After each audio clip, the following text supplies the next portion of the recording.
नमस्कार. देवेंद्र फडणवीस पुन्हा आले. भाजपला मिळालेल्या विजयाची 5 कारणं. राज्यामध्ये भाजपच मोठा भाऊ असल्याचं अखेर स्पष्ट झालेलं आहे. सकाळी 11 वाजेपर्यंत भाजप 127 जागांवर आघाडीवर आहे आणि महायुती 215 जागांवर आघाडीवर आहे. यापूर्वी एवढं स्पष्ट बहुमत युतीला मिळालेलं नव्हतं.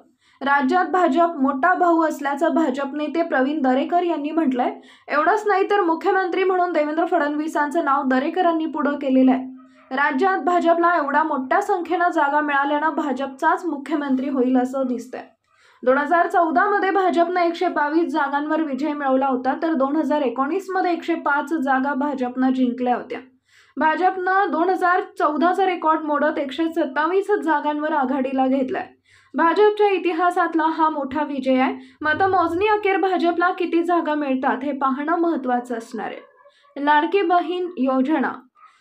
विधानसभा निवडणुकीच्या 3 महिने अगोदर भाजपने राज्यात लाडकी बहीण योजना राबवली होती. या योजनेच्या माध्यमातून लाभार्थी महिलांना महिन्याकाठी 1,500 रुपये देण्यात येतात. एवढंच नाही तर महायुतीनं जाहीरनाम्यामध्ये सत्ता आल्यानंतर 2100 रुपये देण्याचं आश्वासन दिलं होतं.